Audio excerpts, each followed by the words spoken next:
टाटा का नाम सुनते ही भरोसे का आभास होता है। करीब 150 साल पहले जमशेदजी टाटा ने जिस कारोबारी सफर की शुरुआत की थी, वह आज नमक से लेकर steel, car, software, airline, semiconductor और डिजिटल कारोबार तक फैले एक विशाल वैश्विक कारोबारी समूह में बदल चुका है।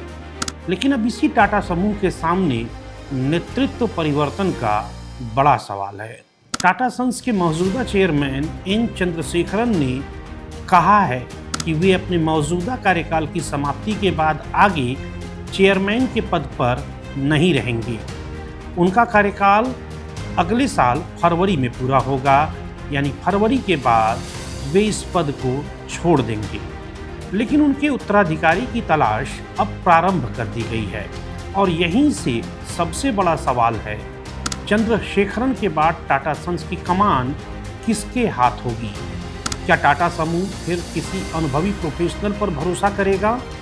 क्या टाटा स्टील के सीईओ और एमडी टीवी नरेंद्रन इस रेस में सबसे आगे हैं? क्या ग्रुप के वरिष्ठ अधिकारी सौरभ अग्रवाल जैसे नामों पर भी विचार होगा, या फिर चयन समिति कोई ऐसा नाम सामने लाएगी जिसकी अभी उतनी चर्चा भी नहीं हो रही? क्योंकि यह सिर्फ एक चेयरमैन बदलने की कहानी नहीं है, यह टाटा समूह के अगले अध्याय की कहानी है। नमस्कार, मैं हूं मनोज टिबड़ेवाल आकाश और आप देख रहे हैं मेरा यूट्यूब मंच द एमटी स्पीक्स। टाटा की कहानी आज की नहीं है। साल 1868 में जमशेदजी टाटा ने जिस कारोबारी सफर की शुरुआत की थी, उनका सपना सिर्फ एक बड़ा कारोबार खड़ा करना नहीं था, बल्कि भारत में उद्योग, शिक्षा, विज्ञान और समाज के विकास को एक नई गति देना था। और यही सोच आगे चलकर टाटा समूह की पहचान बन गई। इसके बाद जेआरडी टाटा का दौर आया, जिन्होंने लंबे समय तक समूह का नेतृत्व किया और औद्योगिक, तकनीकी तथा विमानन क्षेत्रों में टाटा का विस्तार किया। फिर आया साल 1991 और इस दौर में रतन टाटा ने टाटा समूह की कमान संभाली। रतन टाटा के नेतृत्व में टाटा सिर्फ भारत का बड़ा कारोबारी समूह नहीं रहा, बल्कि दुनिया के बाजार में अपनी अलग पहचान तेजी से बनाने लगा।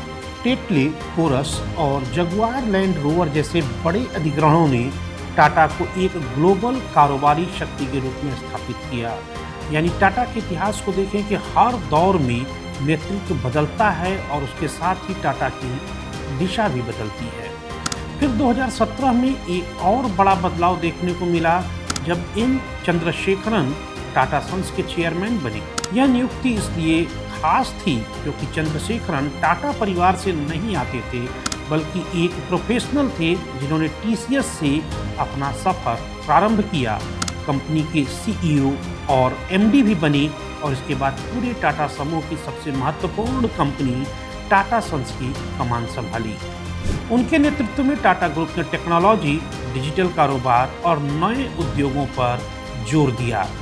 एयर इंडिया का अधिग्रहण हुआ, सेमीकंडक्टर और इलेक्ट्रॉनिक्स जैसे क्षेत्रों में निवेश की दिशा बनी और समूह ने भविष्य के कारोबार के लिए नई जमीन तैयार की। अब करीब एक दशक बाद चंद्रशेखरन के दौर का अंत तय हो चुका है। वह फरवरी 2027 तक अपनी जिम्मेदारी संभालेंगे, लेकिन इसके बाद नए कार्यकाल के लिए आगे नहीं बढ़ेंगे। इसका मतलब है कि टाटा समूह के पास नए नेतृत्व की तलाश और चयन की पूरी प्रक्रिया आगे बढ़ाने के लिए पर्याप्त समय है। लेकिन असली सवाल यह है कि नया चेयरमैन कौन होगा। इस समय सबसे ज़्यादा चर्चा टीवी नरेंद्रन की है। नरेंद्रन टाटा स्टील के सीईओ और एमडी हैं। लंबे समय से टाटा समूह से ये जुड़े हैं और स्टील जैसे बड़े और वैश्विक कारोबार को संभालने का अनुभव है। इनके पक्ष में सबसे बड़ी बात यह है कि वह टाटा की कार्यशैली, संस्कृति और कारोबारी ढांचे को अच्छी तरह से जानते और समझते हैं और समूह के भीतर लंबे अनुभव के कारण उन्हें अलग अलग कारोबारी चुनौतियों का भी सामना करने का अनुभव है। इसलिए उन्हें संभावित दावेदारों में से एक माना जा रहा है। लेकिन यहाँ एक बात बिल्कुल साफ समझनी है, टीवी नरेंद्रन का नाम चर्चा में जरूर है, लेकिन अभी यह तय नहीं हुआ है कि वही टाटा सन्स के अगले चेयरमैन होंगे। नए चेयरमैन के चयन की प्रक्रिया अभी बाकी है और 5 सदस्यीय सिलेक्शन कमेटी संभावित उम्मीदवारों की योग्यता, अनुभव, नेतृत्व क्षमता और समूह के भविष्य के लिए उनकी दूरदृष्टि पर विचार करेगी। इसलिए अभी किसी एक नाम को अगला चेयरमैन बताना जल्दबाजी होगी। टीवी नरेंद्रन के अलावा टाटा समूह के अन्य वरिष्ठ अधिकारियों के नाम भी संभावित दावेदारों के रूप में चर्चा में हैं। इनमें ग्रुप के वरिष्ठ वित्तीय अधिकारी सौरभ अग्रवाल का नाम भी सामने है, लेकिन अंतिम तस्वीर चयन प्रक्रिया पूरी होने के बाद ही साफ होगी। इस पूरी कहानी में एक और नाम बेहद महत्वपूर्ण है, नोएल टाटा का। नोएल टाटा टाटा ट्रस्ट के इस वक्त चेयरमैन हैं और टाटा ट्रस्ट की टाटा सन्स में बड़ी हिस्सेदारी है। इसलिए नए चेयरमैन के चयन में ट्रस्ट की भूमिका बेहद महत्वपूर्ण है। हालांकि इसका मतलब यह नहीं है कि नोएल टाटा खुद टाटा सन्स के अगले चेयरमैन बनने जा रहे हैं। फिलहाल उनकी भूमिका उत्तराधिकारी चुनने की प्रक्रिया में ज़्यादा महत्वपूर्ण है और इसलिए उनके नाम को लेकर किसी भी तरह का निष्कर्ष निकालना अभी जल्दीबाजी होगी। अब सवाल यह है कि टाटा ग्रुप के लिए नया चेयरमैन चुनना इतना महत्वपूर्ण क्यों है? क्योंकि आज का टाटा सिर्फ टाटा स्टील, टाटा मोटर्स या टीसीएस तक सीमित नहीं है। आने वाले वर्षों में समूह के सामने कई बड़े अवसर और चुनौतियां हैं। एयर इंडिया को एक मजबूत ग्लोबल एयरलाइंस बनाना है। सेमीकंडक्टर और इलेक्ट्रॉनिक्स जैसे नए क्षेत्रों में टाटा को अपनी स्थिति और अधिक मजबूत करनी है। डिजिटल और एआई आधारित कारोबार में टाटा को आगे बढ़ना है। टीसीएस को आर्टिफिशियल इंटेलिजेंस के दौर में प्रतिस्पर्धी बनाए रखना है और दूसरी तरफ टाटा मोटर्स तथा टाटा स्टील जैसे पुराने और बड़े कारोबारों को बदलते वैश्विक बाजार के हिसाब से आगे बढ़ाना है। यानी नए चेयरमैन के सामने सिर्फ मौजूदा कारोबार को संभालने की जिम्मेदारी नहीं होगी, बल्कि उसे यह भी तय करना होगा कि आने वाले एक दशक में टाटा किस दिशा में आगे बढ़ेगा। यही इस पूरी कहानी को खास बनाता है। टाटा के अगले चेयरमैन को एक साथ 2 जिम्मेदारियां निभानी हैं।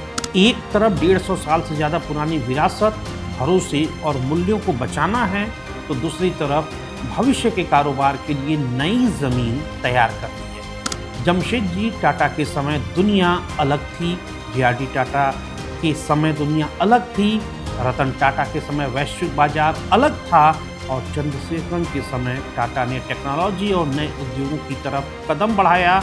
लेकिन 2027 के बाद की दुनिया और भी अलग होगी।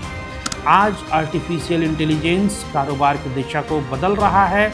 इलेक्ट्रिक वाहन ऑटोमोबाइल उद्योग को बदल रहे हैं। सेमीकंडक्टर वैश्विक रणनीति का अहम हिस्सा बन चुके हैं। डिजिटल कारोबार तेजी से बढ़ रहा है और ग्लोबल सप्लाई चेन लगातार बदल रही है।